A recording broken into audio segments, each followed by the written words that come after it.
Bom, para não fazer tão longa esta apresentação, que bem vale a pena pelo personagem que temos aqui, apresento a vocês a nosso querido, sim, Attila Martins, ou René Martin. Por favor, o microfone é de você, querido amigo. Boa noite, Clóris, Alejandro e todos da audiência, né? E, principalmente, quero ressaltar meu profundo agradecimento por suas palavras, né? Desde que nos conhecemos há muitos anos atrás, como você falou em Curitiba, nos eventos do falecido fraterno Cury, né? Rafael Cury, e a forma com que você enaltece e reconhece esse tratamento, que não é só meu, como seu e do Alejandro, que é isto que nos aproximou, não é isso?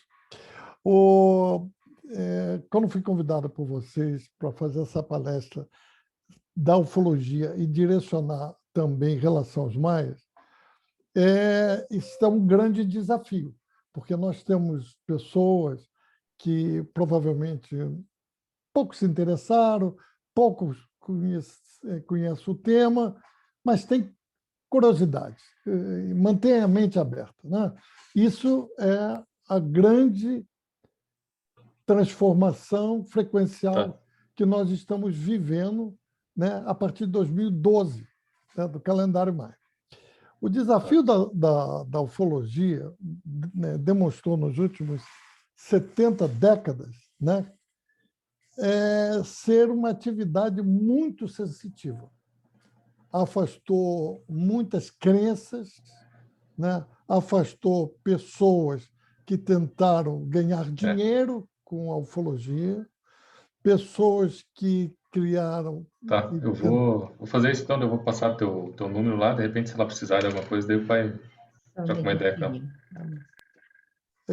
Pessoas que tentaram ganhar dinheiro com a ufologia, né? Tivemos até um caso nos Estados Unidos de uma pessoa chamada Marshall Upper White Apple, que disse que na última aproximação do cometa Halley, aquilo era uma nave e as pessoas, ao morrer, seriam levadas por essa nave para outras dimensões. E deu o desastre de suicídio em massa, né? Inclusive a própria morte dele.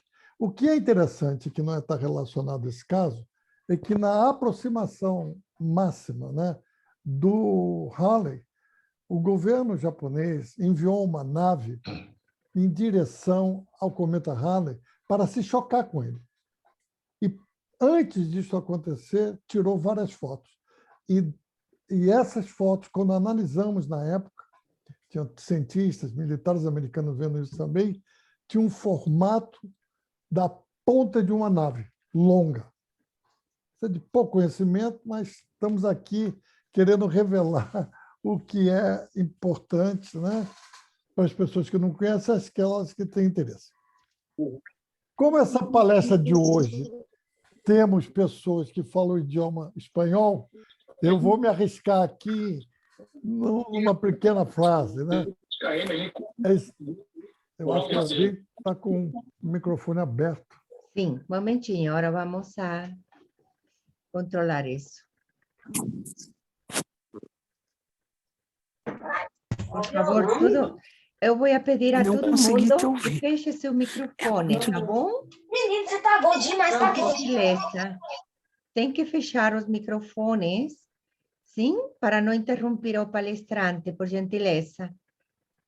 Ok. Observe esse microfone, tá bom? Obrigado. Obrigada. Pode continuar. Então, vou me arriscar aqui no espanhol, né? É necessário manter uma mente aberta e recordar Miguel de Cervantes, que dizia, né? Eu não creio em bruxas, pero que las hay, las hay. Então, a ufologia é um pouco nesse sentido, né? Não acredito em OVNIs na América Latina, mas que eles existem e são reais, tem sido comprovado ultimamente, né, por militares americanos e pela imprensa mundial. Bom, dito isso, eu gostaria de descrever um pouco a minha entrada na ufologia em 1977, né? Porque eu era um grande executivo de banco, tinha trabalhado já em 6 países também depois, E quando tive a incumbência de lidar com ufologia, na reunião que eu tive nos Estados Unidos, eu perguntei, mas na época se falava disco voador, né? Mas disco voador, eu vou trabalhar com o quê? Não, vai fazer a primeira revista, então formei a primeira revista brasileira, como estava aí na apresentação, né? Representei o Dr. Heineck, né? J. Heineck, um astrônomo, e uma das coisas que mais me impactou ao conhecê-lo, porque levei ao Rio de Janeiro, depois a São Paulo, mas ele ficou no Hotel Everest, perto da minha casa, no Leblon. E uma vez, logo, levei ele no apartamento do Leblon, na praia, na esquina da praia, olhando para o céu, ele sempre com aquele indefectivo cachimbo dele, né? Muito calmo, muito tranquilo. E perguntei ele como é que ele se via depois que ele passou, né, vários anos negando os UFOs. Ele acabou se envolvendo na tentativa de provar, né, a existência e a realidade do fenômeno. Ele disse que ele estava fazendo aquilo, mas pautado com duas situações pessoais. Uma, ele recebia um salário da Força Aérea Americana, né? Exatamente, capa da revista Alvo e Documento. Essa foto foi tirada na minha residência. E ele tinha um salário.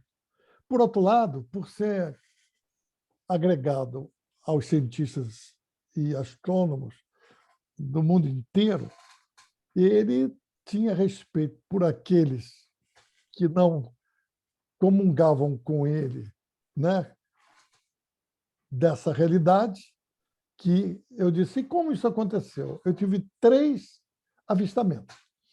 Um deles aconteceu quando eu estava numa reunião e tinha um telescópio. Já no telescópio, nessa época, havia uma tela de projeção com canhão, né, um tubo de canhão luminoso, e algo riscou um Z no cosmo e sumiu. Em segundos, a velocidade provável daquele objeto era superior a 35 mil milhas por hora.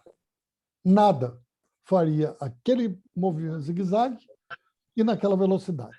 Bom, o que me espantou na hora foi que tanto eu como algumas pessoas queríamos saber o que era aquilo.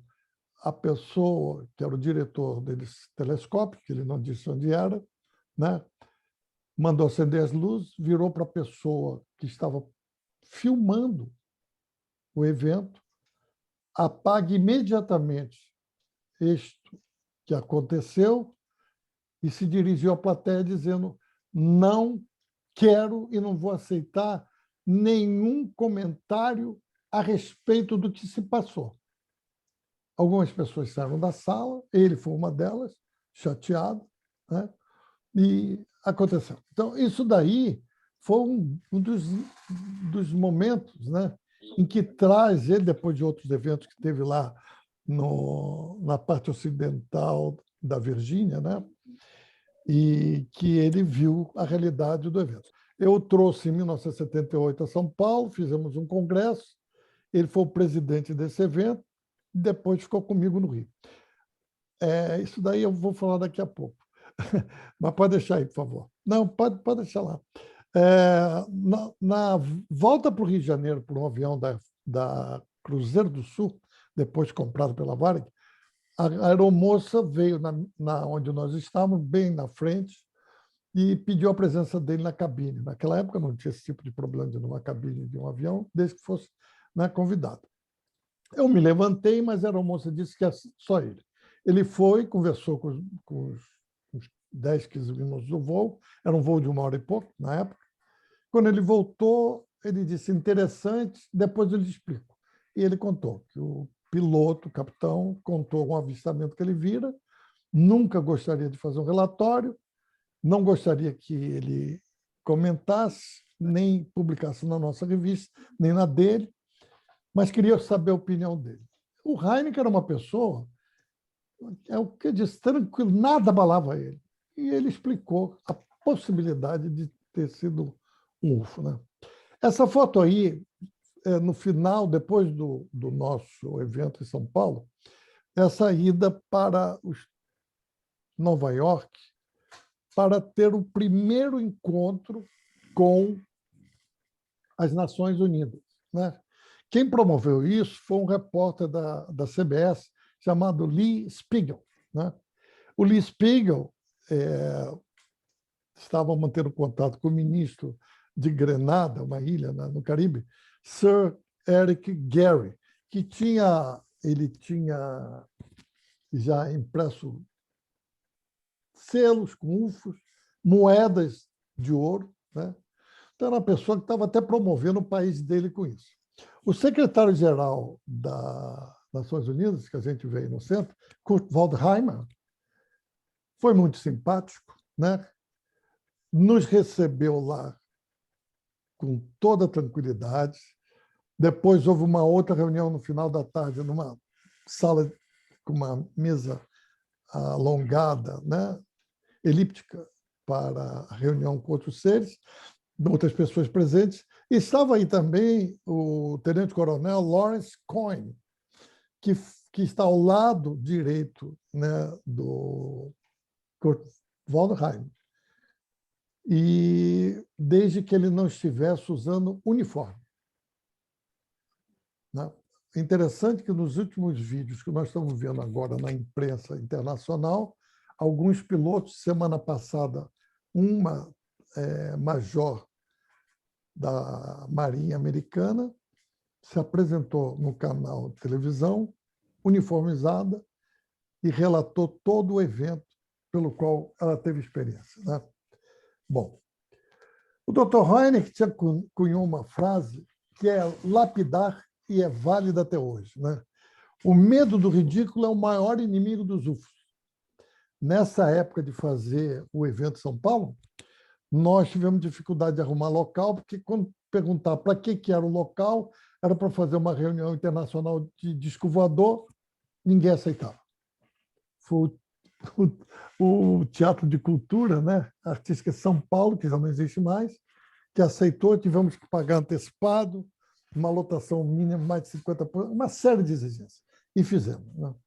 Também é do Dr. Hynek, depois que ele explicou a relação dele no mundo científico, ele dizia que existia um Invisible College, quer dizer, uma faculdade invisível, porque a quatro paredes, em determinados locais, cientistas comentavam, davam opiniões, alguns até já tinham pesquisado, né, mas nunca viriam a público. Esse título, Invisible College, é o título de um livro de um grande amigo dele, Jacques Vallée, que estava nessa reunião também, né? E Jacques Vallée é um grande engenheiro de informática, ainda mora nos Estados Unidos, na Califórnia, né? Perto lá do Vale do Silício. E o Dr. Hynek se sentiu muito à vontade de determinar e usar nas palestras dele esse tipo de informação.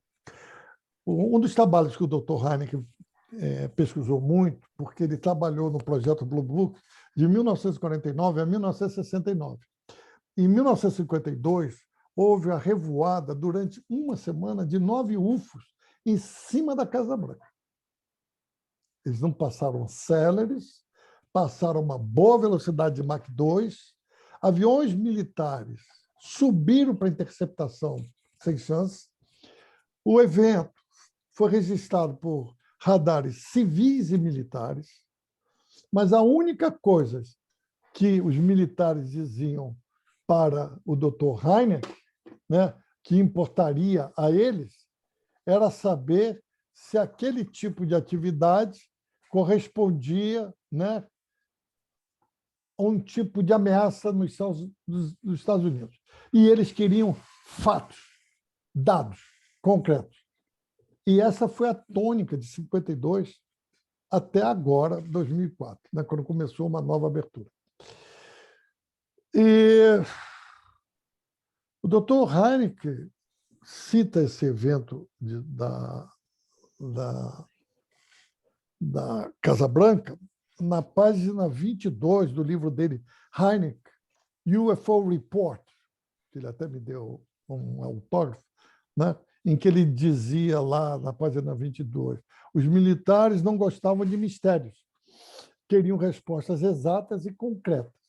Como eu falei, até no Brasil, tive uma reunião com militares em 2008, alguns egressos da Academia Militar, né? Escola também de guerra, na Praia Vermelha, e alguns da inteligência. E a primeira questão antes da minha palestra, quero que você aborde sempre e diretamente o risco que é esses UFOs voando sobre os céus do Brasil. Eu escrevi de 2006 a 2019 5 livros que compuseram a saga cósmica, né? Até hoje eu estava falando com a Netflix sobre a possibilidade de fazermos uma série, que daria uma série fantástica. Tem pessoas aí, eu já vi a José Nilson, Helga e outras pessoas que leram, eles têm os 5 livros, né? E um livro é totalmente diferente do outro, e daria realmente uma série inédita e sem essa questão de tiroteio, porque muitos filmes que se vê começa bem, mas acaba em tiroteio, perseguição e morte. Os livros não tratam sobre esse aspecto, apesar de existir o suspense e tudo mais, né? Bom, eu agora quero abordar, antes de entrar na parte maia, um fato, porque tem pessoas do México aí que talvez não saibam, que é muito importante, né? Em 2004, pilotos da Força Aérea Mexicana, eles filmaram, do lado esquerdo dos seus aviões, 11 UFOs se alternando em altura, alguns com movimentos erráticos, né? Durante 2 minutos e 23 segundos. Esse filme, pela primeira vez, endossado pelo governo mexicano e a Força Aérea Mexicana, que fez uma apresentação à mídia internacional na Ciudad de México, né? E causou realmente um certo espanto em 2004. Mas eles já sabiam no México que estava vindo uma nova forma de pesquisa e abertura com o Pentágono, não é isso? E o México tem sido um país, se formos falarmos da casualidade, casuística, ufológica sobre o México, né, vamos ficar horas aqui.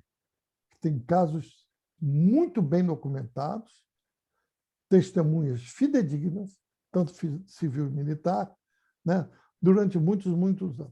Para ter uma ideia, eu citei num dos meus livros, uma revoada com mais de 300 UFOs, se alternando também entre si, eles formaram, em árabe, Allah Akbar, que é a frase usada pelos muçulmanos, né, em relação a Allah, o seu Deus, né? A origem maia, ela se constatou não só por estudo e por contatados da ufologia, que vieram das Pleiades. Mas essa citação da Pleiade, nós vamos trabalhar um pouquinho sobre isso aqui, para ver certas correlações, não é são sumária e simplória, como eu falei no início. Porque na Terra, na chegada de muitos seres na Terra, eles chegaram para uma civilização lemuriana, da Lemúria. Quando acabou o Império Lemuriano, ocorreu o Império da Atlântida, né? Esse Império da Atlântida não era uma ilha. Ele, ao se fragmentar, ele se dividiu com os seres que viviam lá para leste, oeste e Egito. A parte oeste deu origem aos maias. Os maias vêm de uma origem cósmica das Pleiades, passa por esse continente maia e depois ele vem se desenvolver, né, na América. Né?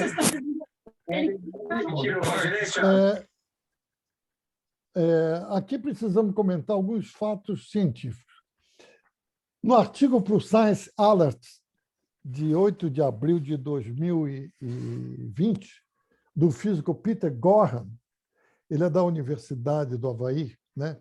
Ele aceitou, né? Ele foi muito claro no dia da apresentação, uma teoria lastreada em dados anômalos captados pelo balão inflado de gás hélio que opera em grande altitude e é financiado parcialmente pela NASA, né? E é dotado de um sistema de antenas chamado ANITA, Antarctic Impulsive Transient Antenna.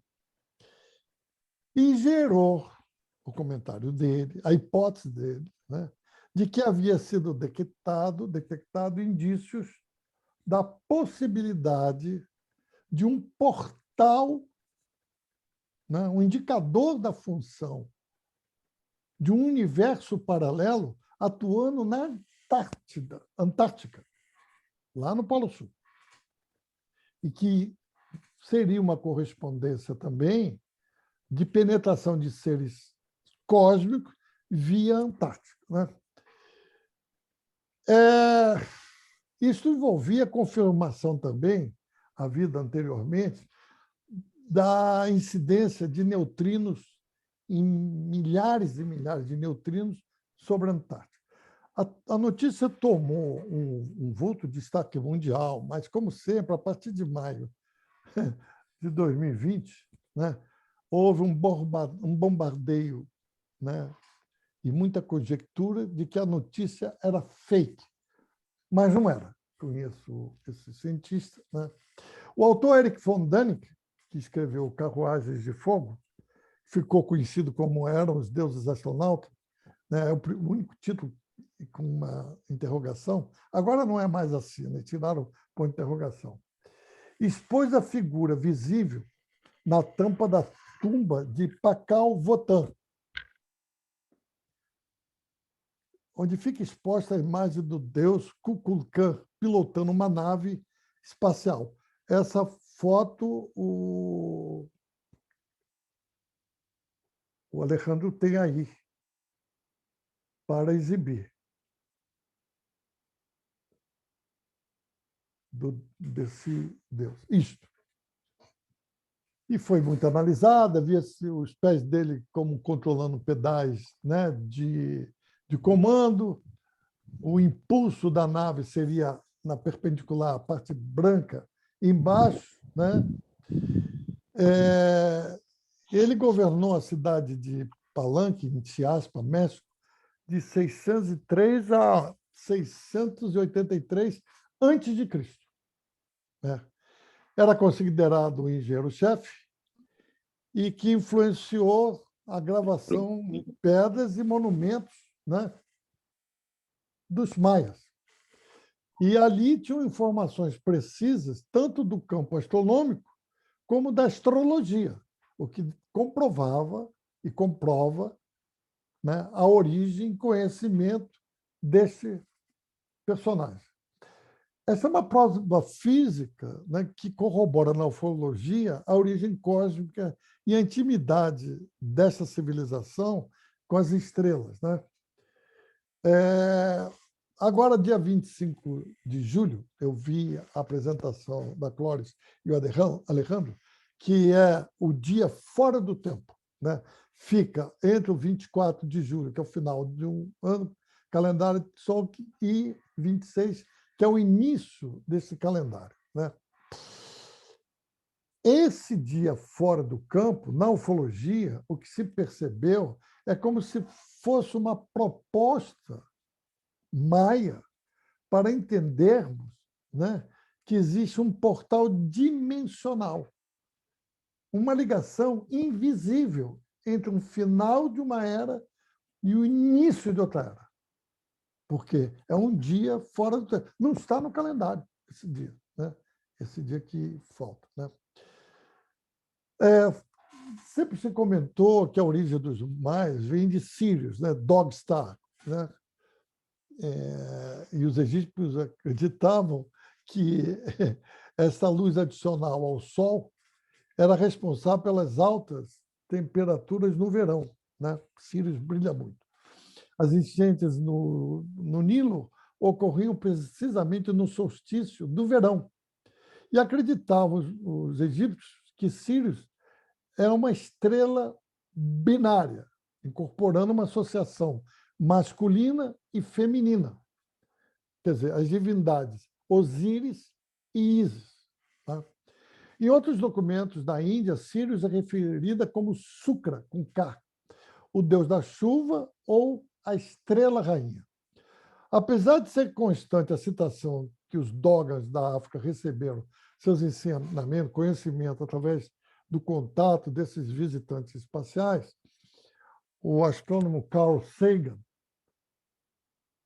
afirmou que eles nada mais fizeram que obter o conhecimento através de conhecimentos técnicos que foram difundidos na atualidade moderna, o que não é verdade, né? Sirius está localizada no olho da Canis Major, uma das mais brilhantes estrelas próximas da Terra, né? 20 vezes maior que o Sol e o dobro de massa e diâmetro desse mesmo nosso Sol de quinta grandeza. Seres contatados de Sirius, alguns apresentaram, durante alguns contatos, cerca de 2 metros de altura, variando de 2 metros a 2,10 metros. E tinham pele azulada, mãos de dedos longos e finos. Quando isso foi desenhado numa hipnose regressiva da época, aqui nos Estados Unidos, imediatamente se fez a correlação, porque quando eu comecei em 1977 na ufologia, não tinha Google, não tinha internet, nem fax existia. Então era por correio, isso demorava, era muito difícil de ter um banco de dados ativo, como se tem hoje num banco de dados, num servidor, que você pode botar uma palavra-chave e casar. Por que eu estou dizendo isso? Porque se nós voltarmos, né, a Akhenaton e Nefertiti, sua esposa, lá, né, milhares de anos, no Egito, a configuração física dos dois possuíam a cabeça alongada, né? As 7 filhas que Akhenaton teve com Nefertiti e o filho que teve com uma concubina, né, que foi mais tarde um faraó egípcio, depois dele, depois da morte. As configurações e designs da Nefertiti, ela tinha uma mão longa, com dedos muito finos, muito semelhantes às descrições que se viu nas últimas 3 décadas desses seres, né? Existe a múmia Maria na América Latina e que se vê que ela também é dotada de 3 dedos longos e finos. Então, isso é que é importante. Essa coxa de retalhos, né? Esse mosaico, se casa no tempo, porque agora, com esses bancos de dados, né, nós podemos fazer esse tipo de correlação, né? Bom, bem acima de Sirius se encontra Alcione, é um sistema de múltipla estrela da constelação de Tauro, né? Cerca de 440 anos-luz do nosso Sol, né? Uma estrela de quinta grandeza e que os próprios maias também reconheciam nos seus desenhos desse conceito cósmico, porque, diferente de outras civilizações, nós temos um calendário gregoriano, mas os vários calendários dos maias era cósmico, de estrelas, não era só do sistema solar. Então, era muito mais amplo e com um nível de conhecimento e acertabilidade muito... não podia ser difundido naquela época, né? O cinturão de Órion, por exemplo, que está sempre aí ligado ao Egito, também aos maias, apresenta 3 estrelas muito brilhantes no céu, né? Que se vê Quéops, Quéfaro e Miquerinos no Egito, né? E também na correlação, se não me falha a memória, nas estrelas em relação ao Sol dos maias, né? O nome Órion advém de uma mitologia grega. O caçador Órion foi morto por acidente pela amada dele, né? E, ao perceber a tragédia, esta mulher o colocou numa constelação para jamais ser esquecido e ficar lá brilhando por todo o tempo. Na tradição cristã, estão associadas essas 3 estrelas às 3 mulheres que visitaram o túmulo de Yeshua, né? O Cristo, após a sua ressurreição. Também aos 3 reis magos, que foram a Belém, caminho de Belém para Jerusalém, apreciar o nascimento na manjedoura do Messias, né?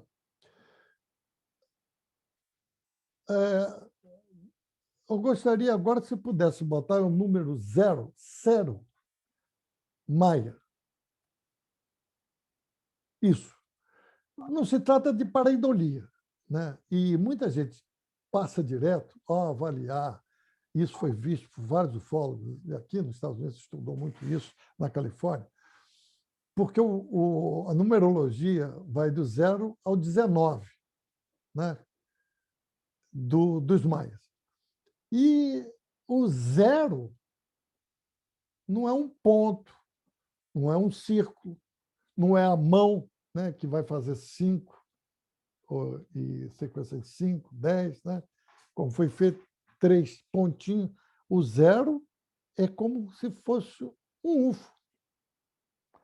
Essas 3 partes circulares em cima do meio, né, no diâmetro ali central dessa, como se fosse uma bola de futebol americano, né? Dá a entender que seria curvo, uma dimensão, não é reto. Por isso tem essa curva, né? Depois eu gostaria de ver o selo do naipe Dragon.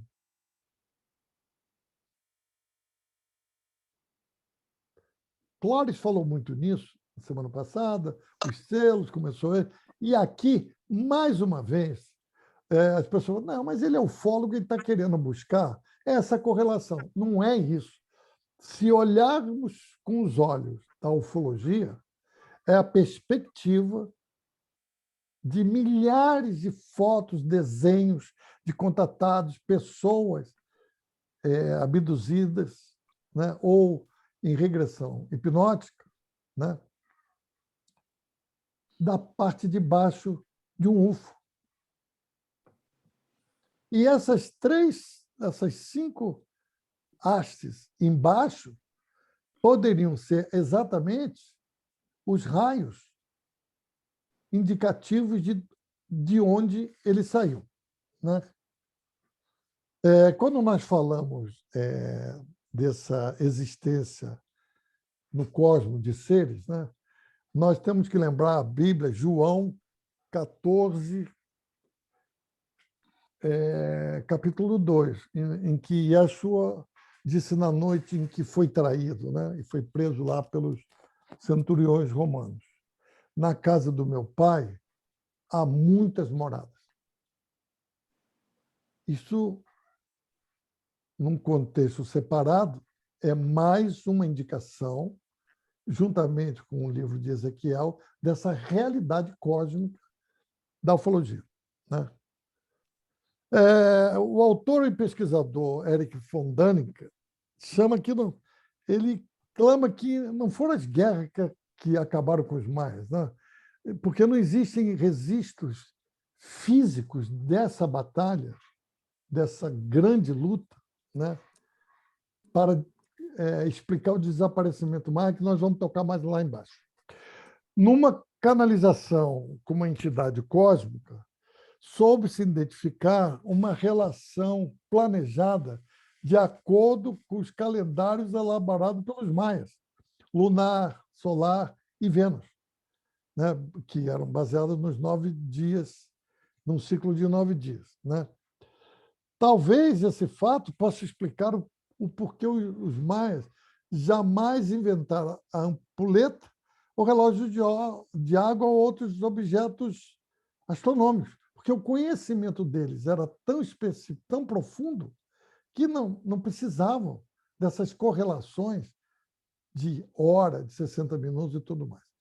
Documentos antigos, inclusive, citam que 13 deuses desceram à Terra para ensinar aos maias múltiplas disciplinas, matemática, agricultura e astronomia. Né? Acredita-se que estas raças chegaram na Terra há 4.000 anos atrás. É 2012, no calendário maia, né, que algumas pessoas interpretaram que seria o fim do mundo, na realidade é o final de uma era e não o extermínio da humanidade. Né? Os maias lembram os avisos de seus antepassados, ensinados a cada geração, né, por avós, pronetos, etc., que haveria exterminação dos seres vivos na Terra. Mas isso provavelmente não é o agora. Né? Uma das teorias que seria a mudança brusca de eixo do nosso planeta, que apareceu em 2012, e era um conceito que Einstein e Darwin, né, apoiado por Charles Hampton na década de 80, isso não se verificou. Né? Após 2012, nós vimos a ressonância eletromagnética da Terra, anunciada pelo matemático Winfried Otto Schumann, em 1952, passou a oscilar de 7,89 MHz a níveis de 16, 17, 20 e 21. Ontem, numa live que eu fiz, eu expliquei isso. A importância dessa frequência, que o nosso cérebro vive acompanhando essa frequência aqui na Terra, nos fez sentir que os dias têm diminuído, que o tempo está passando rápido demais. Né? Ocorreram também muitos incidentes climáticos antes de 2012, 2009, lá no Japão e na Tailândia, com aquele grande tsunami, né?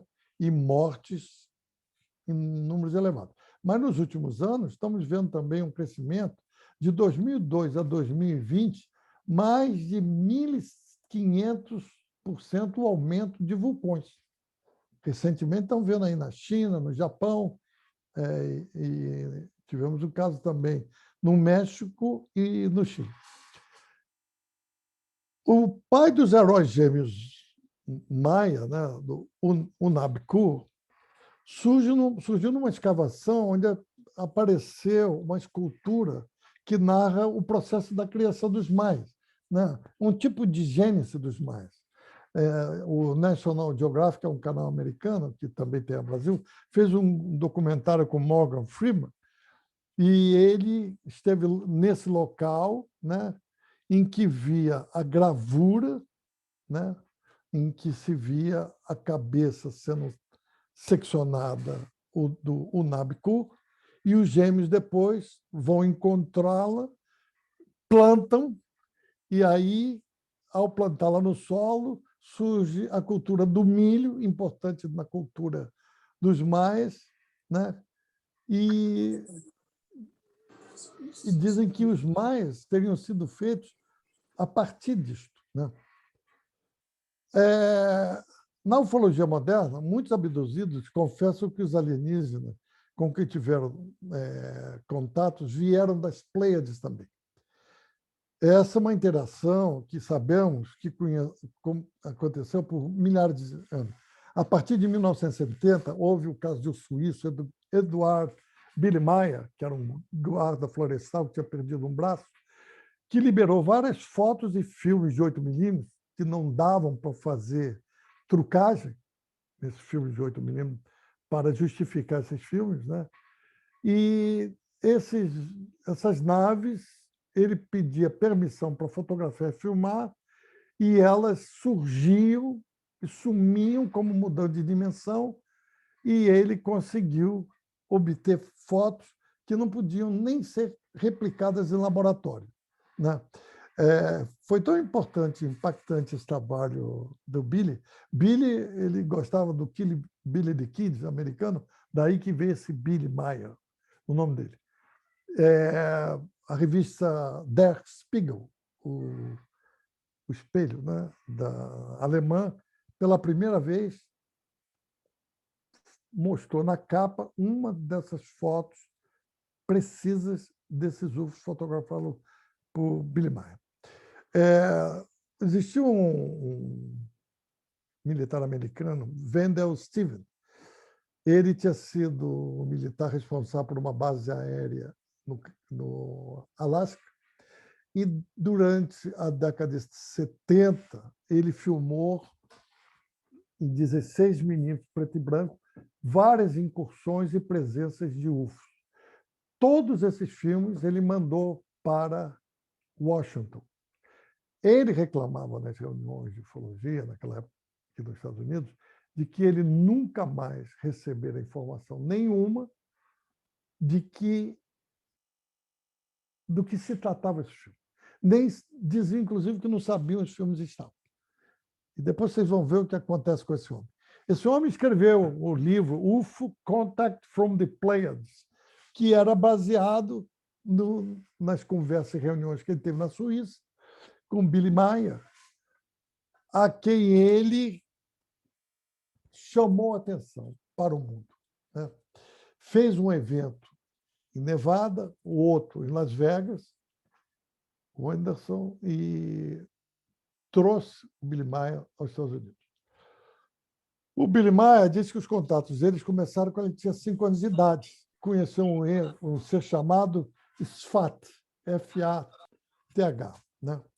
E após a morte desse ser, 5 dias depois, iniciou um contato com outro ser feminino chamado Asket, A-S-K-E-T. A partir de 1975 surgiu Senjas, que ficou o ser mais famoso e de maior longevidade de contato com Billy Meier, né? Em janeiro de 1988. E esse contato com Senjas aparece num livro, né, chamado Message from the Pleiades, que hoje, quem conseguir encontrar na internet aqui nos Estados Unidos, vai pagar $125 o exemplar, né, mais o frete. É uma raridade, né? Esse Wendell Stevens, que escreveu o livro, né, sobre o Billy Meier e foi muito criticado e perseguido na época, ele foi preso e ficou alguns anos acusado de pedofilia. Um homem que eu conheci, sério, um militar íntegro, né? Isso não fez ele se afastar. Quando ele saiu da prisão, voltou para a ufologia. Mas agora, em julho de 2020, eu tive uma reunião aqui em Atlanta, perto aqui de casa, um diretor executivo da MUFON, Mutual UFO Network, Jan Haza, ele estava administrando a MUFON desde 2013, né? Foi preso pela polícia de Huntington Beach, na Califórnia, acusado também de pedofilia. Então, isso parece ser um modus operandi do acobertamento para silenciar aquilo que o Hynek dizia. O medo do ridículo é o maior inimigo dos outros. A pergunta que vamos chegar agora no final da nossa palestra é sempre a indagação: para onde foram os maias? O que houve? Porque não existe nada que comprove, né, essa fuga em massa de uma civilização. Acredita-se realmente que existia uma contagem regressiva, né, para a fuga parcial dos governadores e sacerdotes, somente eles para o cosmos. e não toda a raça, né?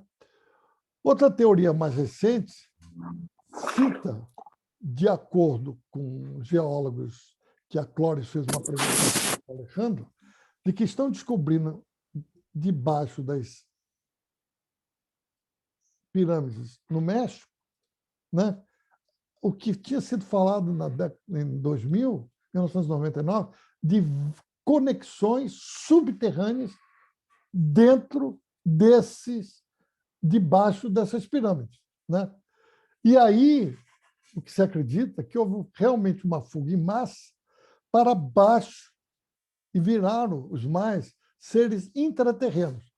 Vale lembrar que a crosta terrestre tem de 5 a 70 quilômetros de espessura. Então, arrumar um espaço desse, um bolsão, né? E aí isso tem vários outros casos que se fala sobre isso, sobre a Antártica, né? Existe. Foi descoberto também que o reino de Shambhala, no Tibete, ele se comunica por subterrâneos até a Antártica, no Polo Sul. Isso é uma descoberta de poucos anos por ufólogos e alguns geólogos que estão envolvidos nisso, né? A teoria da investigadora americana Linda Howard, que estudou em 2000 os primeiros casos de mutilação de animais aqui dos Estados Unidos, é que não se tratou de uma seca inesperada onde viviam os maias, que era outra suposição, né? E sim, a civilização tinha acabado, o tempo de cultivo, e foi arrebatada ou para o subterrâneo, né, ou para as Pleiades, de onde vieram os seus ancestrais, né? Resta certeza que a intenção com os maias de formatar culturas outras de influência deles ocorreu com os egípcios e as gregas, né? Não houve perda desse tipo de comunicação, como aconteceu no caso da Bolívia. Tem um caso que eu estudei quando estava na Bolívia, que descobriram numa colina várias tabas, cabanas de índios, e tiraram as cordas que serviam de cortinas, e anos depois descobriram que aquelas cordas que estavam sendo usadas como cortinas, ali tinha o registro do alfabeto daquela cultura, porque dependendo da diferença, da distância de um nó e a forma do nó, era o tipo de conhecimento, né, dessas raças. Quanto aos mais, estamos salvos desse cataclisma da ignorância, né?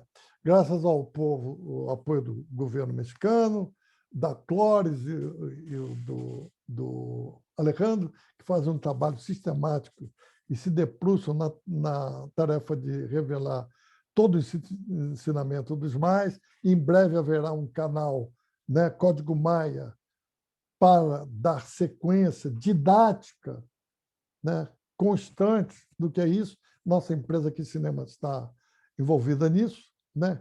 E assim me sinto como ingressando na confraria dos seres iluminados pelo espírito dos maias. Eu gosto dessa frase, já usei uma vez e a Clóris gostou. Ô, Clóris, se alguém te sentisse à vontade para fazer perguntas, por favor, estou à disposição. Querido Átila, nosso querido Hanan Martin, é assim, realmente você é fantástico, oferecendo toda essa riqueza de explanação. Eu gostaria que esse tema se enriqueça ainda mais com as perguntas dos assistentes. Perfeito. Então, aqui temos uma pergunta no chat. Por enquanto, os demais podem ir escrevendo, por favor, suas perguntas. Ou se alguém quer pegar o microfone e abrir seu microfone para perguntar, por favor, fique com liberdade, tá bom? Então, aqui, Rubens está perguntando o seguinte: seria conexões com os intraterrenos? Acredita-se que os maias se transformaram numa das raças intraterrenas, porque os intraterrenos que se tem, quando a dona Irene Granke, na primeira reunião em 77, 78, falava em seres ultraterrestres, né, e intraterrenos, isso na minha cabeça, isso era conversa de maluco. Eu digo, eu estou no meio de um bando de pessoas que não sabem o que estão dizendo. Anos depois é que vim ver, inclusive com os estudos da Antártica recentemente, né, o lado oeste da Antártica está descongelando, mas não falam que o lado oeste está se expandindo. O território da Antártica é equivalente ao território dos Estados Unidos, né? E ao derreter essas pirâmides, essas áreas do lado oriental, surgiram 3 pirâmides. E de 2016 para cá, tiveram lá Aldrin, o astronauta, Buzz Aldrin, né, o patriarca da Igreja Ortodoxa da Rússia, né, o Tom Hanks, e milhares de pessoas, né, para visitar. Inclusive, esse astronauta, ao chegar na Antártica, passou mal, foi levado para a Argentina e imediatamente para os Estados Unidos. Tá ótimo, Atila. Oh, muito obrigada pela resposta. Tem tudo a ver, todo sentido. Aqui, Alio Naisi, de São Paulo, ele é um escritor também sobre ufologia. Prazer. Escreveu um último livro extraordinário que eu gostaria que Ali escrevesse aqui o nome de seu livro, sim? Desse último livro que ele magistralmente apresentou. E ele está perguntando o seguinte: os irmãos do cosmos sempre estiveram conectados conosco. Lembremos-nos dos livros indianos antigos. Por que a humanidade se desconectou desses irmãos? Catástrofes? Pergunta ele. Sim? Essa é uma boa pergunta, é uma pergunta muito, muito bem direcionada e inteligente, né? Por quê? Na época dos egípcios, há 4, 5, 10 mil anos atrás, né? Inclusive Akhenaton e Nefertiti, as representações deles em gravuras, a pele é esverdeada. Vocês que vão lá ao Egito, você, Clóris e Alejandro, vão ver isso, né? Mão fina, dedos finos e peles esverdeadas. Anubis com aquela cabeça, né? Sim. Eles eram assim. Nesta época, existia uma interação, né?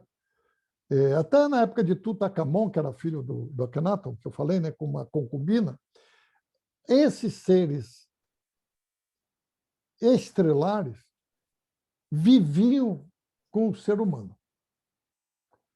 Mas o que mais é confuso entender, porque quando se volta, né, nos sumérios, no trabalho do Setskin, né, um russo naturalizado americano, das tábuas da Suméria, dos Anunnakis, né, que criaram o homem, a imagem e semelhança deles, mas com o cérebro bloqueado. Esses eram seres extraterrestres, que viviam numa estrela chamada Nibiru. Anunnaki, aquele que vem do espaço, de fora. Né? Então, esses seres, num determinado momento, se afastaram da Terra. Talvez eles tivessem uma agenda para cumprir, porque a função das pirâmides, há 5 anos atrás, satélites meteorológicos americanos captaram luzes azuladas partindo de Quéops, Kefren e Miquelino, que a olho nu não se via. Acredita-se que essas pirâmides sempre são mais de 3 mil espalhadas pelo mundo, inclusive a do México, usinas geradoras de energia e que poderiam ajudar a manter um mapeamento das linhas leis, né, magnéticas que cobrem todo o nosso globo terrestre. Eles nunca foram embora. É bom que se diga. Tá ótimo. Tá ótimo, obrigada. Você está ouvindo a Leonaíse para a tua pergunta? Sim? E você pode intervenir, falar, a Leonaíse. Veja bem, os livros de Ali são Ufognose e... Minuto, por favor, quero... Onde está, Alejandro? Por favor. Minuto, só um minuto, por favor, que escapou meu chat aqui. Sim. Pode você tomar o microfone, Ali, por favor, e falar o título de seus livros e dar continuidade a essa pergunta e a resposta que ofereceu o palestrante, por gentileza. Buenas noches, obrigado pela oportunidade. Buenas noches, Ali. Boa noite. Honrados pela presença. É uma alegria estar sempre com esses irmãos sempre queridos. O palestrante hoje está primoroso, viu? Obrigado.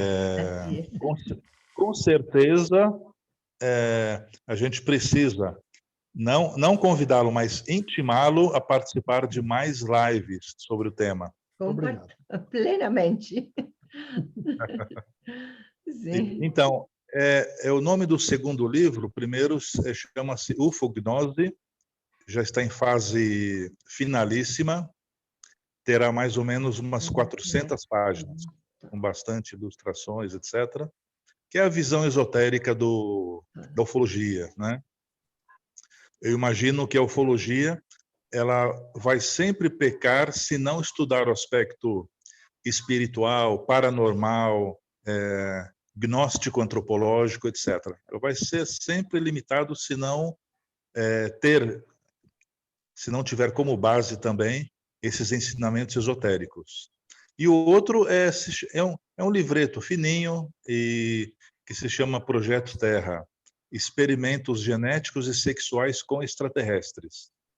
Eu tive também a grata contribuição da professora Clore, com experiências que ela teve com contatadas na Inglaterra, e vale muito a pena, Clóris, você um dia dar uma live sobre esse tema específico, né? Porque ele é bastante intrigante, viu? É um dos temas mais assim, intrigantes dentro do mundo da ufologia. Então, novamente, quero congratular o palestrante pela live, viu? Estou gostando muito, sinceramente. Eu gostaria, se me permite, acrescentar uma coisa. Na década de 80, Bud Hopkins, né, que é um artista plástico que veio ao Brasil, nós conhecemos, de ter o último livro dele, né, sobre a Linda Cortilli, né, napolitano, que foi abduzido em Nova York, e o secretário da ONU, De Quella, viu com 2 agentes secretos. Então, é um livro interessante. Mas, na década de 80, saiu um livro chamado Intruders, Os Intrusos, que virou uma série de televisão americana, da TBS, do Turner, né? Nesse livro, tem uma entrevista com uma... Ela está viva até hoje, é uma senhora, de uma mulher loura, chamada Kim Carson. Foi a primeira mulher sob hipnose, com Bud Hopkins, e depois com John A. Mack, que também eu editei o livro dele no Brasil, né, que era professor de medicina em Harvard, que falou que ela teve uma gestação a bordo de uma nave, confirmando com o médico dela, e 2 meses e meio depois ela perdeu a criança. Não tinha mais a criança. E os médicos naquela época, 80, nem queriam abordar isso. Ela depois, em contatos posteriores, contou que um dia, e vimos isso no decorrer dos últimos 30, 40 anos, vários casos até na Austrália, de que ela se confrontou, foi apresentada a filha dela, que tinha a testa um pouco maior, cabelos louros meio ralos até o ombro, mas teve medo dela e correu e ficou atrás da mãe cósmica. E, por telepatia, a mulher explicou a ela. Ela tem essa reação porque ela não te conhece, nem reconhece como a mãe. É acreditado. Pai e mãe é quem cria, né? Isso depois, teve outros casos, até com homem, né? Teve um caso brasileiro, o caso ficou famoso, né? Antônio Carlos Vilas Boas, ACV, né? Que também foi levado para a bordo, foi o primeiro caso citado no mundo, teve relações com a mulher. E a mulher disse, depois terminou, botou o dedo no umbigo, no Rapa Nui, como diz lá na Ilha de Páscoa, né? E apontou para cima, dando a entender que o filho seria gerado e ficaria no... Tem um caso também, eu acho que em 1973, Peter Curry, na Austrália, em que teve relações com duas mulheres e o cabelo da púbis dessas duas mulheres, um era vermelho, ao ser levado para laboratório, foi confirmado, selado e guardado o caso dele, era alienígena. Totalmente. Nossa, Tem que ter memória, né? Porque esse negócio de data, nome... exatamente. Ali, em teu livro, você também fala de muitos casos, certo? Sobre isto que está confirmando, Hané. Sim, você está falando também de muitos casos desse tipo. Sim, eu cito para quase 50 casos, se não me falha a memória. Casos de relação sexual direta entre uma extraterrestre e um terrícola, ou vice-versa. E também a segunda parte desse livreto são as experiências genéticas, Exato. propriamente, sem a relação sexual, mas com a experiência genética, retirada, por exemplo, de óvulo, etc. E é uma coisa assim absurda o que está acontecendo. São centenas e centenas de casos de pessoas que estão sendo levadas para naves e submetidas por livre e espancada vontade, como se diz, a essas relações. E os irmãos do cosmo dizem que é uma necessidade, não é por esporte, por um desejo sexual, é por uma necessidade planetária. O nosso planeta está passando por uma fase cósmica, digamos assim, Sim. bastante delicada. E esses irmãos do cosmo estão correndo atrás do prejuízo, como se diz. Eles querem realizar esses experimentos genéticos, experimentos sexuais, etc., porque sabem que a nossa humanidade, ou parte dela, está em franca decadência, né? E eu imagino que eles são plenamente conscientes da etapa em que nós estamos passando. Existe E eles querem nos ajudar de uma forma ou de outra. Com muito amor, claro. Existe um endosso de um psicólogo, Corrado Málaga, na Itália. Ele, em 2000, parou de falar sobre isso, ficou até 2015 calado. Em 2015, ele voltou à tona com toda velocidade e soltou na imprensa mundial. Na Terra, somente 45% da civilização humana tem alma. O resto é híbrido e alienígena. Eu dei uma palestra, e isso um dia a gente pode fazer aqui também, dando até nome que eu posso dar de pessoas em governo que é alienígena. O caso da Clóris, a gente se dava, né, Clóris e Alejandro, eu fui um dos ufólogos que mais se dedicou, trabalhava na Europa, num caso espanhol sobre os humitas. Humitas, sim. Que é o... A gente não vai entrar agora porque é longo, né? Mas eu acho que cabe um dia uma conversa, nós três aqui, Sim. Né, sobre os humitas, porque eu tenho informações do que os humitas hoje operam no Brasil e pouca gente nem acredita neles. Vocês devem saber disso. Eles estão operando aí no Brasil. Né? E agora, o ano passado, uma pessoa aqui porque não se faz mais hipnose, faz-se relaxamento emocional, né? E a pessoa aí vai voltando à memória, que é mais próxima à realidade. Ela estava dizendo para nós, não, mas e como era a nave? Não, a nave, quando eu vi de baixo, ela brilhava muito. Não, pelo contrário, parecia uma bacia. Eu digo, opa. E tinha uma mancha no meio, não sei se era uma letra, bonita. É aquele H com vertical no meio. Eu não falei isso para ela, pedi para ela, desenhe alguma coisa aí. Ela não sabia, não vinha, Sim. mas nitidamente a única raça que tem esse símbolo embaixo da nave são os Umitas. É certíssimo, René. Sabe que digamos que de meus primeiros contactos com UFO, como testemunho físico, foi en el año 1979 en Puerto Vallarta. Isso. En un povo próximo a Puerto Vallarta, en la playa de Marco. Entonces, ese fue, porque yo venía varias veces indo a esa playa que era casi deserta, y ficaba con barracas, una fogueira, y olhando o céu.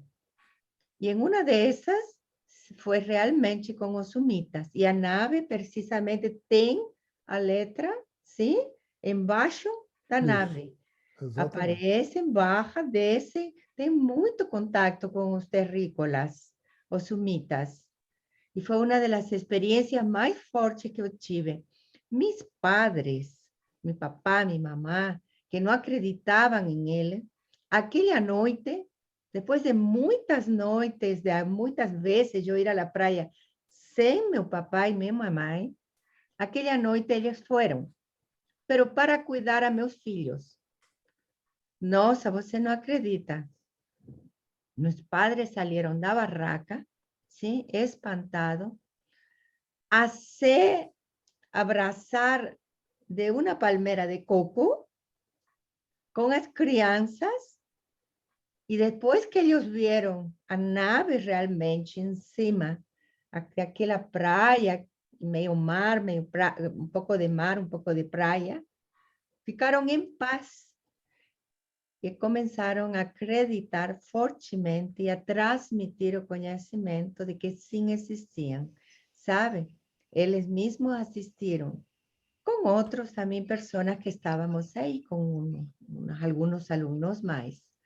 Mas foi a primeira vez que eu vi fisicamente meu primeiro contato, sim?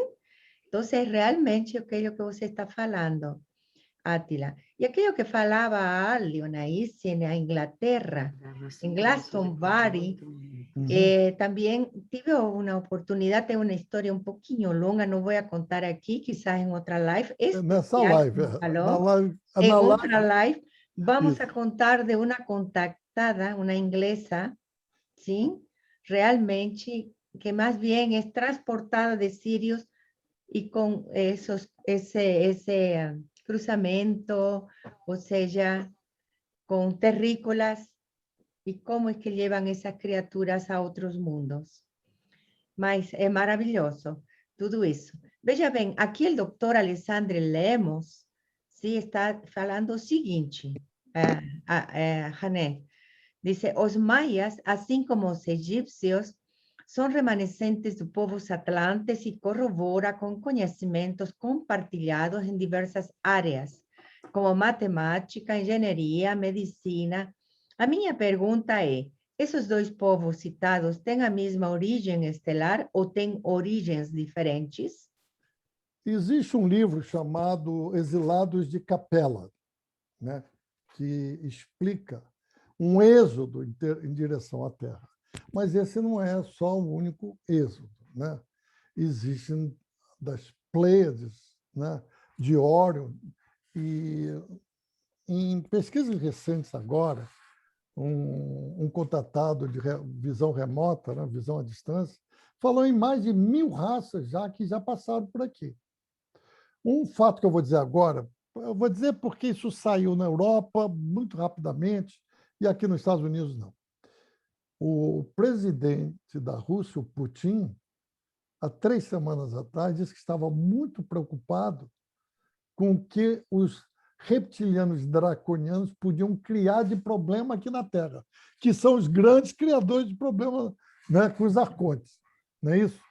Agora, voltando a essa relação que está aí, existem vários seres. Existem seres tipo Grey que comentaram, a nave dele foi abatida, eles foram levados para um subterrâneo e, numa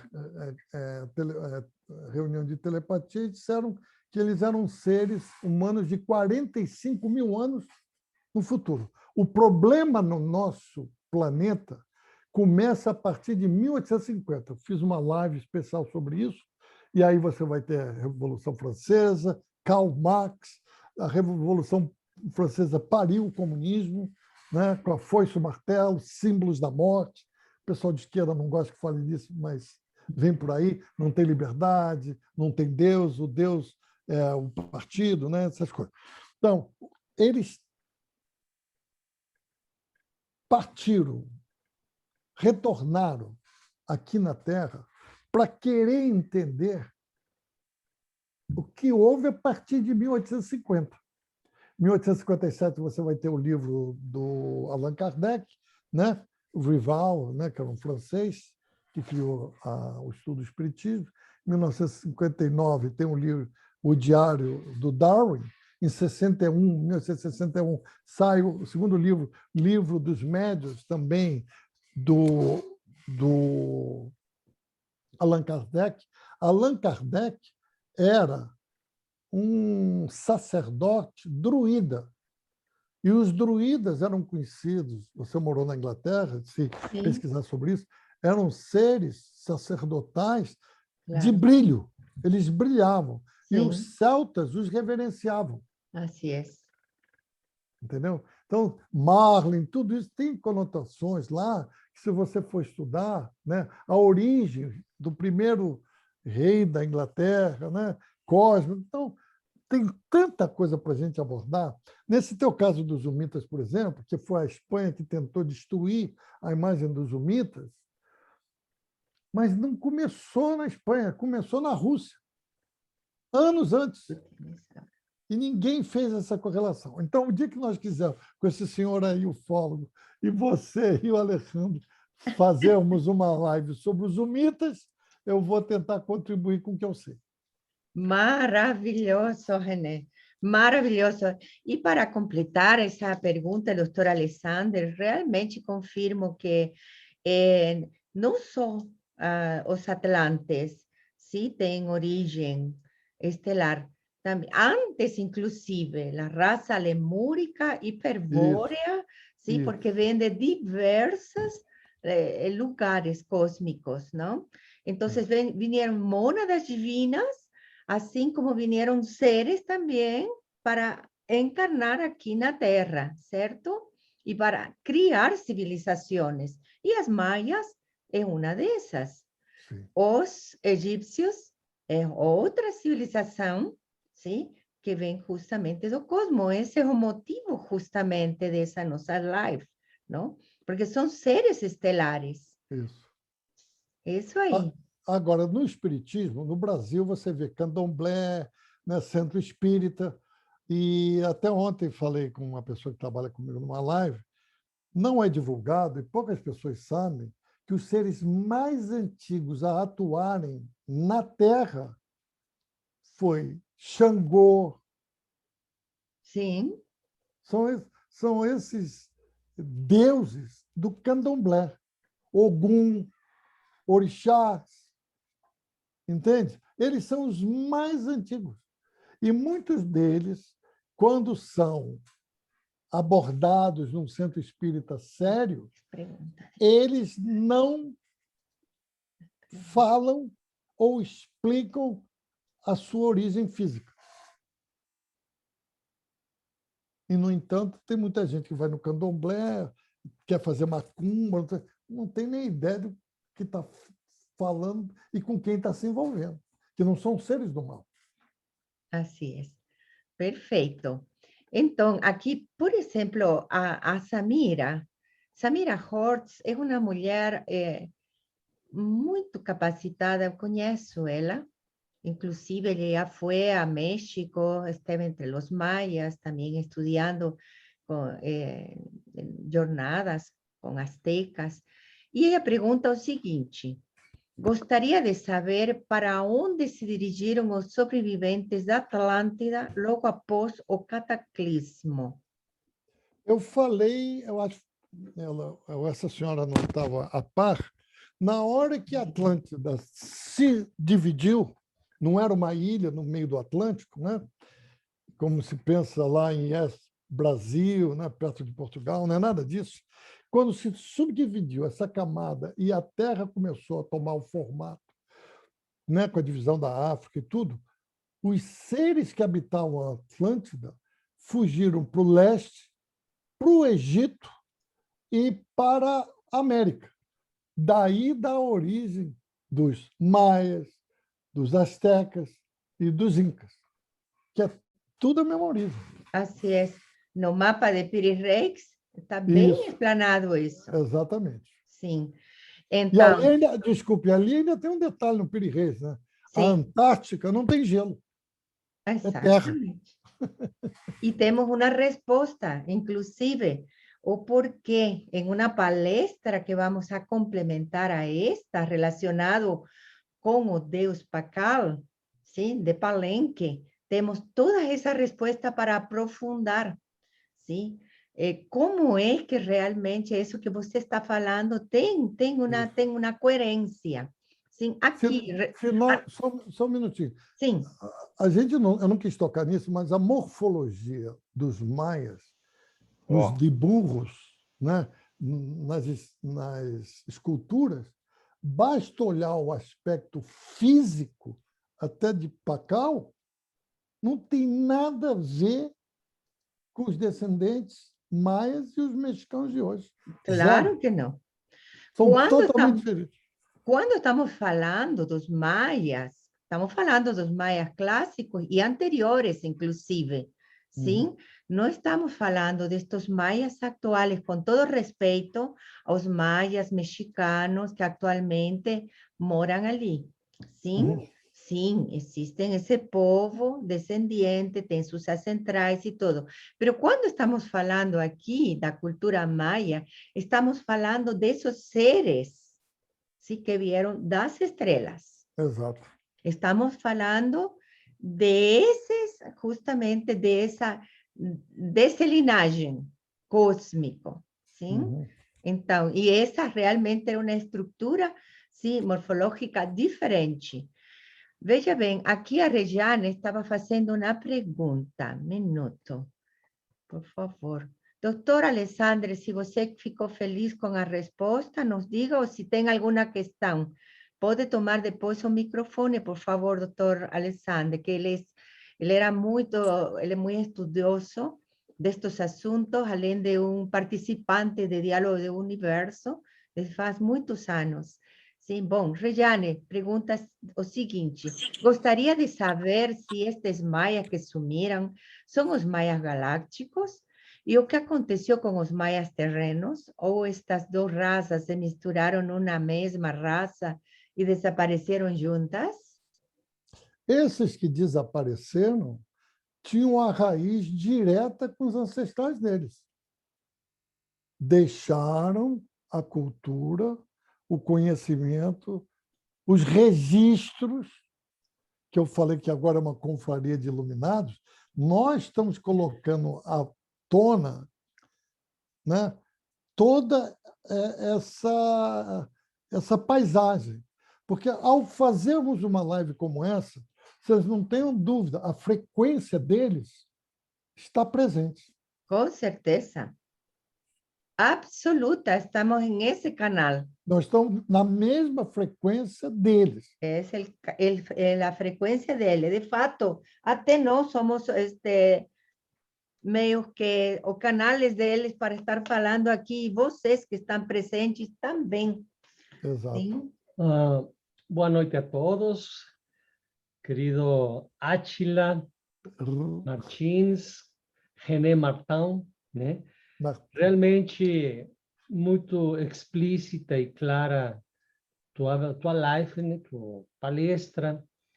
E realmente tem várias perguntas aqui que precisam ser respondidas, né? Por exemplo, o que está perguntando aqui Rejane, gostaria de falar que en Popol Vuh, livro dos maias, um dos poucos que sobreviveu, falam que os principais seres, como Iquibalam, Balam Quiché, Cepillado, eram 4 principais, se dirigiram a seu povo e falaram assim.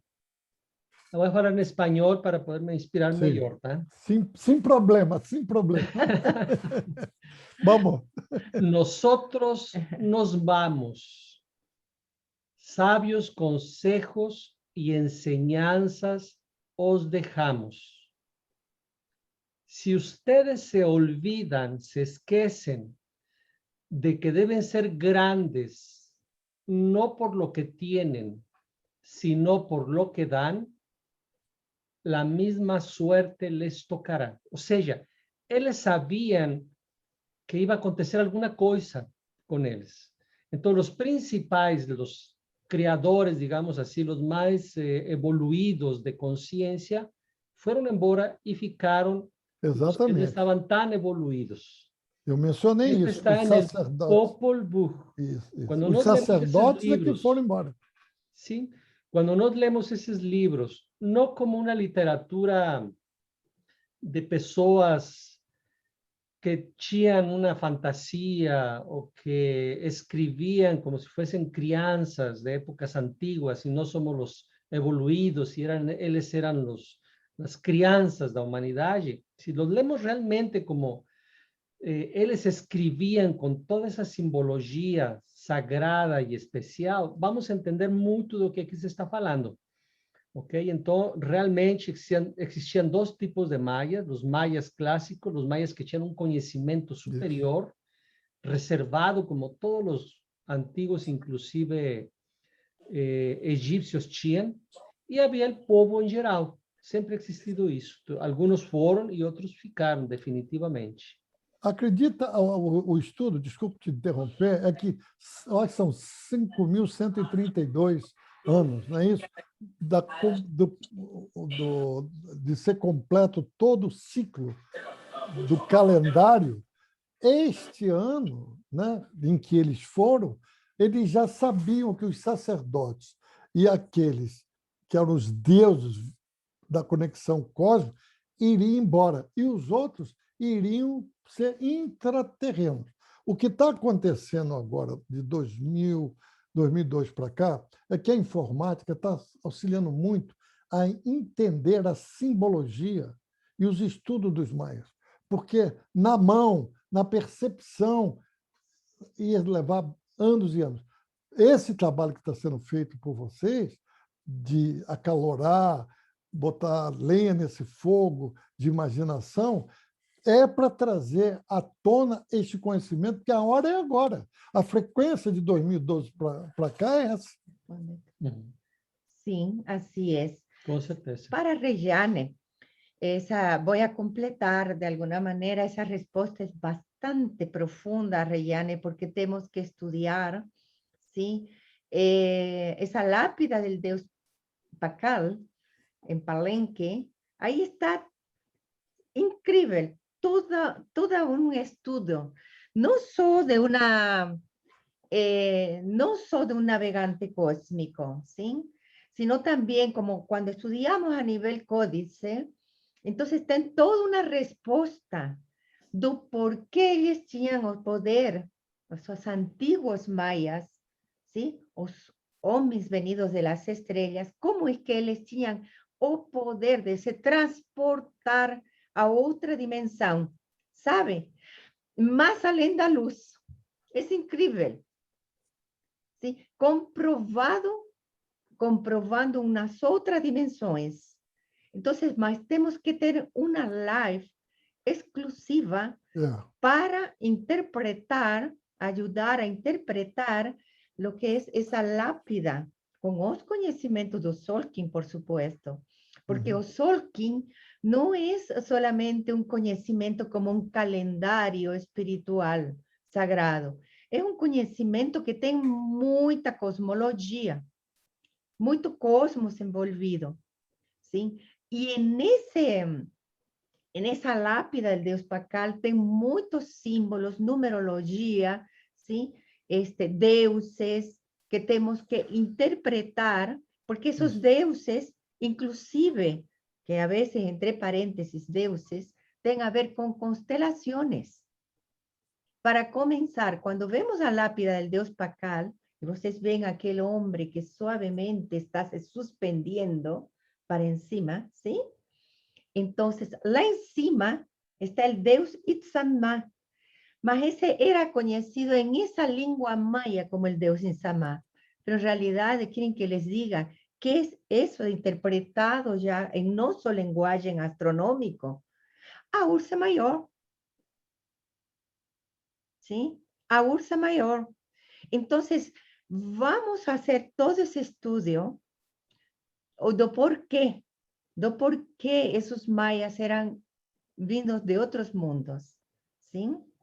Porque ahora si nos ponemos así a dar respuestas rápidas, a nosotros nos gusta con Alejandro, y yo también siento que René es así, ¿sí? Nos gusta dar respuestas concretas, con mucho documento, con mucha, digamos, baseados en un estudio.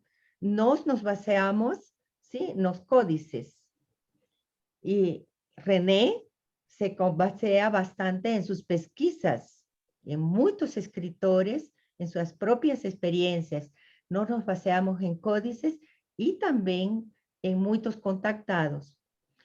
Sí, en estos conhecimentos temos que ser, como el doctor Samael falava, exigentes, matemáticos en la investigación y exigentes en la expresión.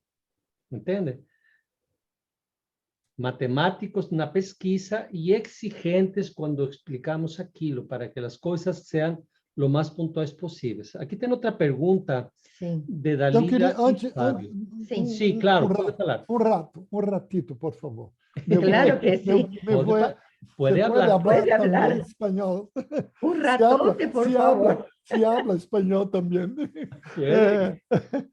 A responsabilidade que eu vejo nesse trabalho de vocês, da aproximação com o governo do México, é que tem que ressurgir e vai ressurgir no México, em Honduras, Península do Yucatán, esse poder cósmico. A sensibilidade, as mudanças que vêm aí, esse trabalho que estamos fazendo é uma semilha, né? Como você diz, é a sementezinha.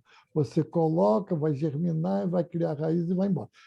É esta a importância. Uma live como essa, a frequência que está aqui, a coligação, isso tudo é cósmico. Com certeza. Por favor, adelante. Gracias. Aqui Dalila e Fábio estão fazendo uma pergunta. Boa noite, pergunta para René, Alejandro e Cloris.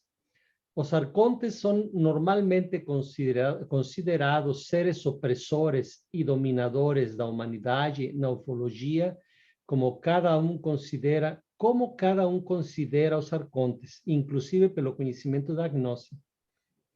Ok, eu posso dar uma resposta, depois, Átila, se você quiser também, e Cloris, por supuesto. Os arcontes da lei não são opressores, desde o ponto de vista personal e das pesquisas que eu he realizado. Eles simplesmente fazem que a lei se cumpla. São seres conscientes que fazem que a lei se cumpla. Então, eles representam a lei del karma, lei de causa e efeito, ação e reação. Você faz uma coisa e você vai ter um resultado de aquilo. Você tem uma escolha e você vai ter um resultado dessa escolha. Isso independentemente se gostamos ou não, se queremos ou não, se nos afeta ou não. Então, eles fazem que a lei se cumpra. E se nós estamos regidos pela lei, eles fazem que nós cumpramos essa lei ou paguemos as consequências de não cumprir. Então, não é que sejam opressores, eles são arcontes, eles vão fazer isso. Mas eles trabalham com 2 colunas: justiça e benevolência. Ou seja, eles vão fazer que a lei se cumpra através de uma justiça, mas também, se aquela pessoa se arrepende, se aquela pessoa pede perdão, se aquela pessoa realmente tem uma mudança em suas atitudes, eles têm misericórdia também. Existe a misericórdia e a justiça como 2 pilares del templo de Mat. Mat es el reino da justicia entre los egipcios. Y el libro sagrado del Pista y Sofía fala mucho de estos arcontes. Tenemos que nos libertar de ellos, sim, porque eles nos tienen sometidos en las leyes. ¿Entiende? Eles no son opresores, mas sí son cumplidores. Eles fazem que a lei se cumpra, simplesmente. Sim. E não só no Pista e Sofia está falado estes arcontes, também o lamaísmo tibetano também fala desses arcontes, mas em linguagem dele. E fala também da necessidade de arrependimento e de uma coisa fundamental, a ajuda à humanidade. A ajuda à humanidade é fundamental, porque quando você, digamos, tem as virtudes da compaixão, do altruísmo, consciente, não? Consciente de ajudar. Veja você aqui, esse monte de pessoas, sim? Cada um ajudando, querendo ajudar a outro para contribuir a uma melhor humanidade. René, por exemplo, aqui, está aqui, sim? Gratuitamente oferecendo seus conhecimentos. Nós aqui estamos oferecendo os conhecimentos, vários professores, professor Sérgio Link, sim, de Fortaleza, professor Jorge Pil, professor Wellington, e muitos outros que estão aqui, sim, então estão simplesmente oferecendo conhecimento. O professor Fernando Vazim, então todos eles, veja bem, sim, ou seja, isso é muito importante, ter consciência de que ajudar a humanidade faz que nós aportemos, pongamos nossa semente para que cresça um árvore grande com raízes profundas para criar uma humanidade melhor, inclusive consciente desse outro mundo cósmico, desse diálogo com o universo, desse aproximamento, dessa integração. Lápida del Deus Pacal fala tudo isso. Bom, Alguma resposta? eu me sinto agora cheio de dedos.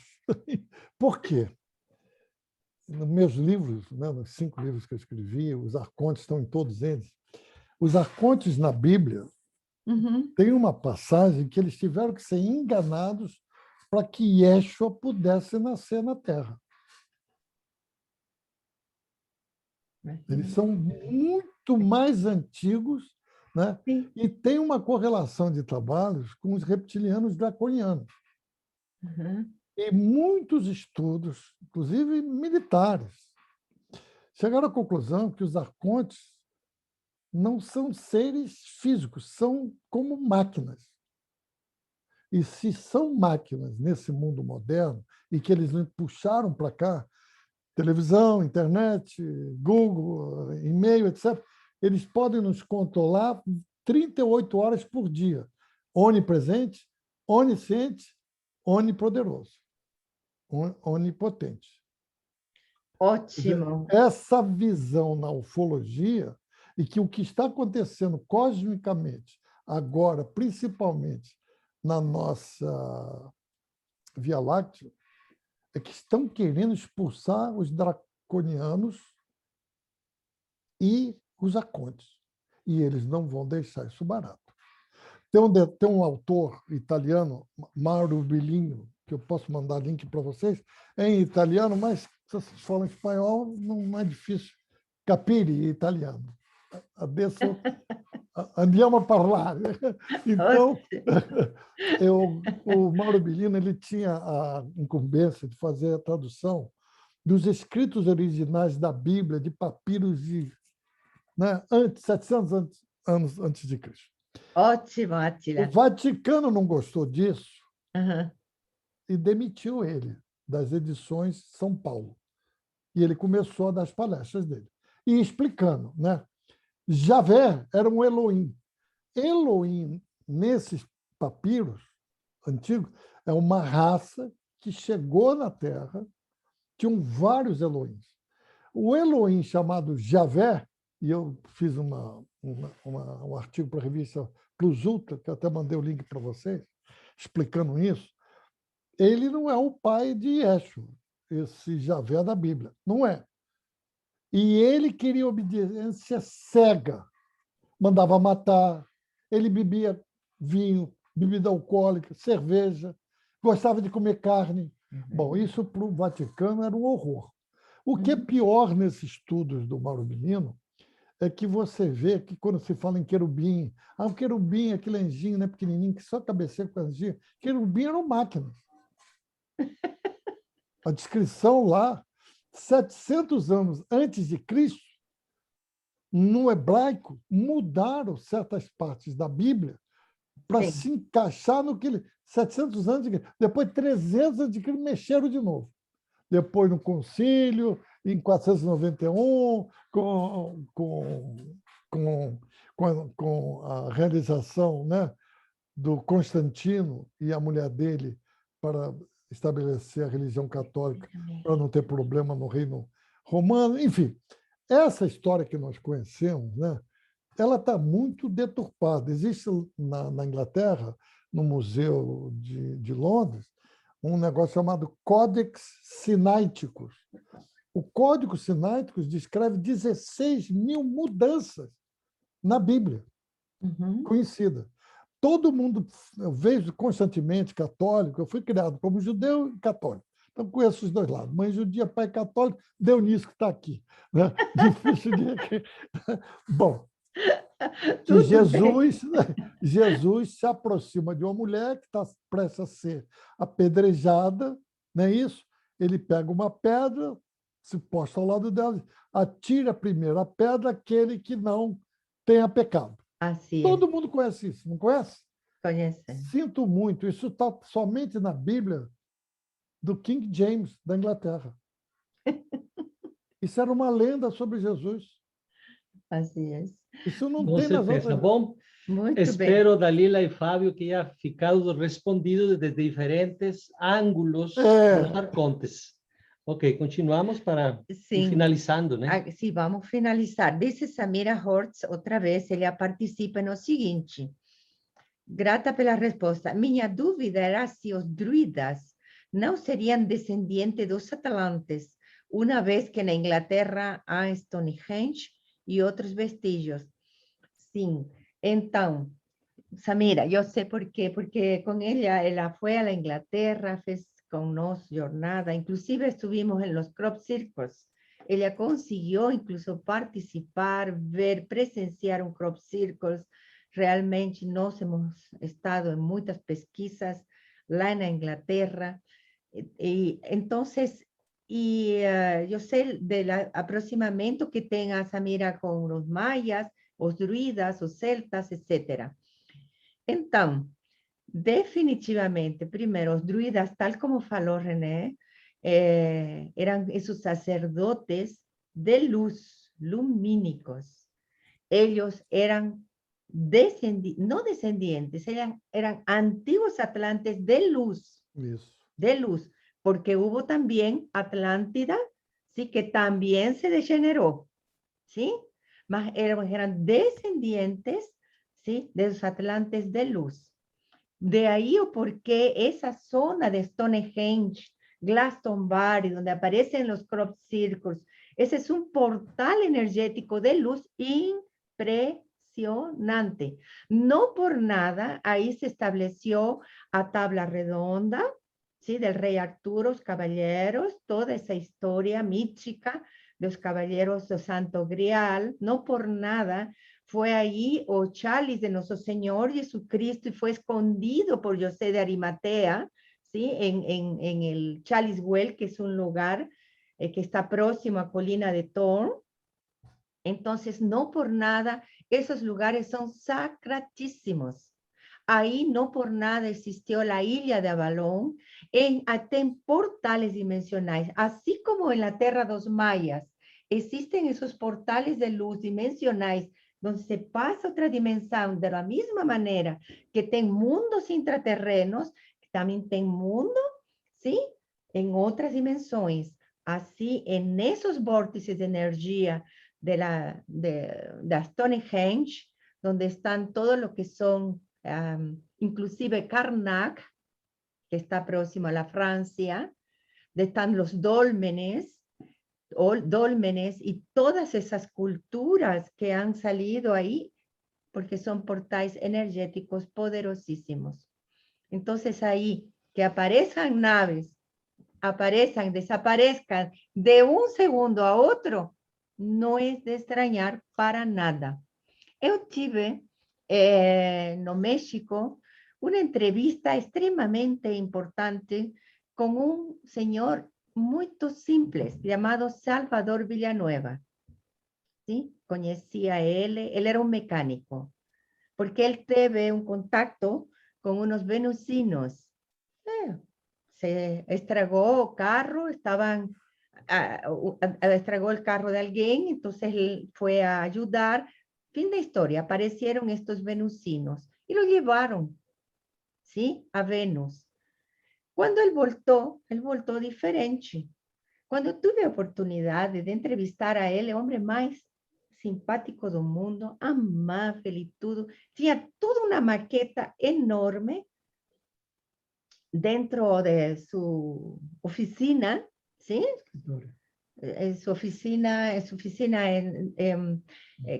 de trabajo donde tem carros y todo eso, lá no profundo, tenía una parte, una mesa gigante, con toda una maqueta de cómo deberían ser feitas as cidades aqui no planeta Terra.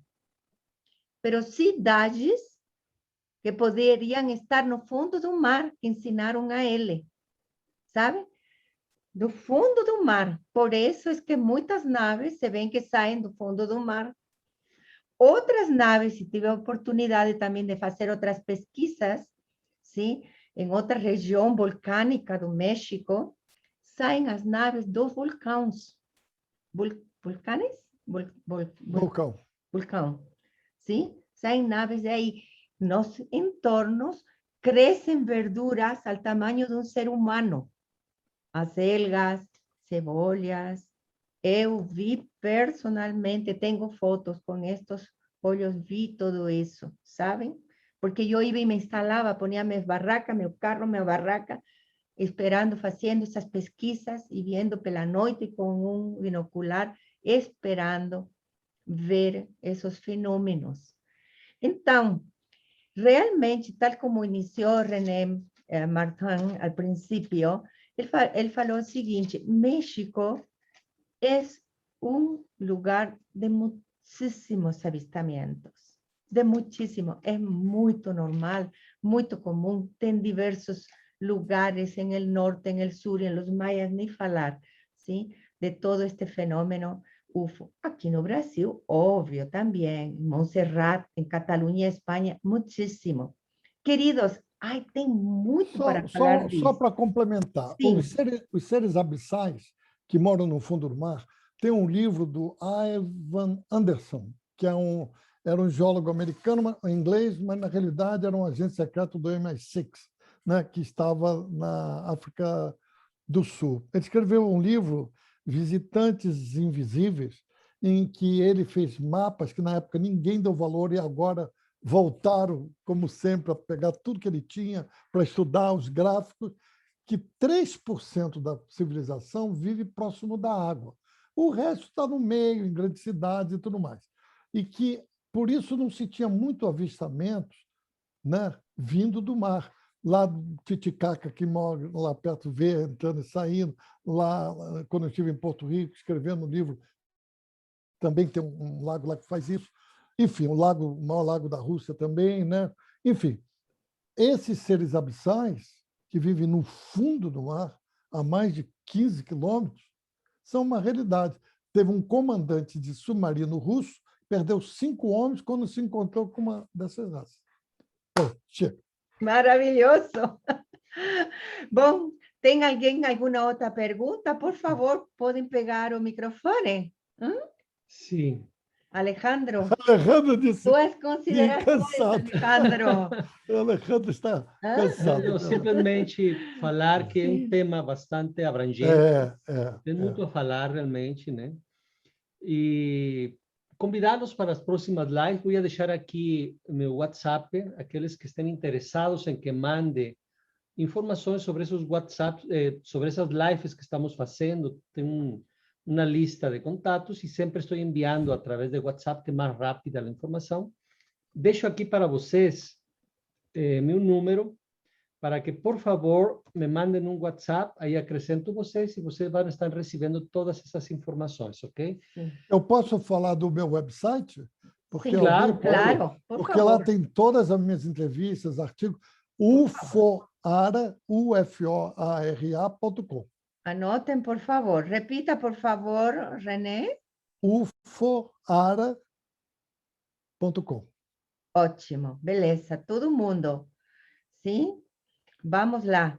Então, bom, queridos, para terminar, solamente quero falar para vocês que temos o complemento dessa palestra. Eu quero que mostre, Alejandro, sobre o complemento dessa palestra, que é importantíssimo. O início de nossa... ¿Dónde está?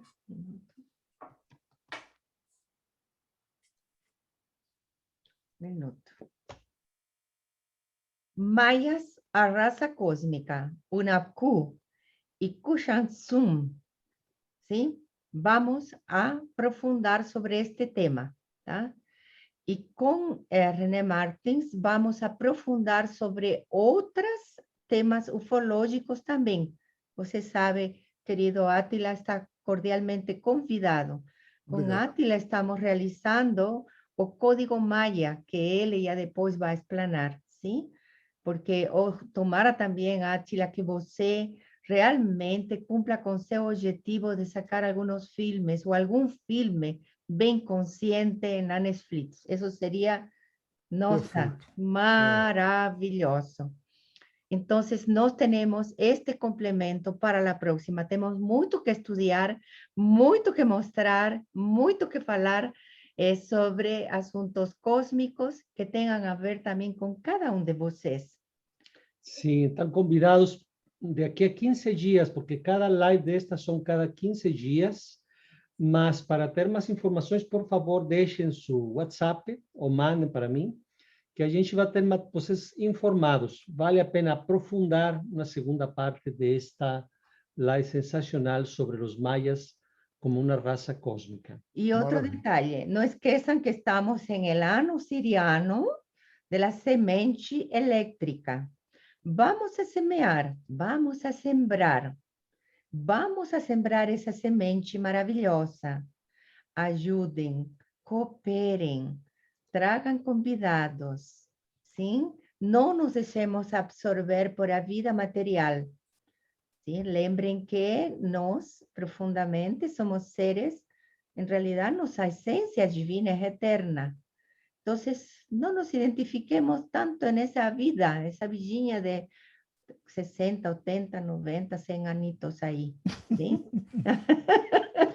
As considerações, Sempre querido bem. Átila, para ir encerrando nossa live. Olha, eu tenho imensa satisfação de ter participado dessa live Zoom, né, que vocês programaram.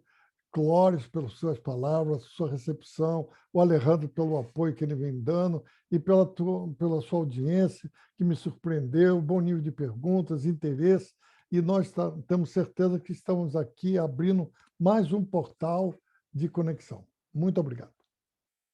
Obrigada. Boa noite a todos. Boa noite E a todos. lembrem que temos um próximo curso sobre o Solkin Maya. Vamos Aqueles que estén interessados, nos enviem seu WhatsApp também, sim? Se conectem conosco para que saibam quando começa o curso. Grande abraço, beijo a todo mundo. Boa noite a E todos. muita luz. E muito obrigado, querido Átila. Nossa, Obrigado a vocês. Marta.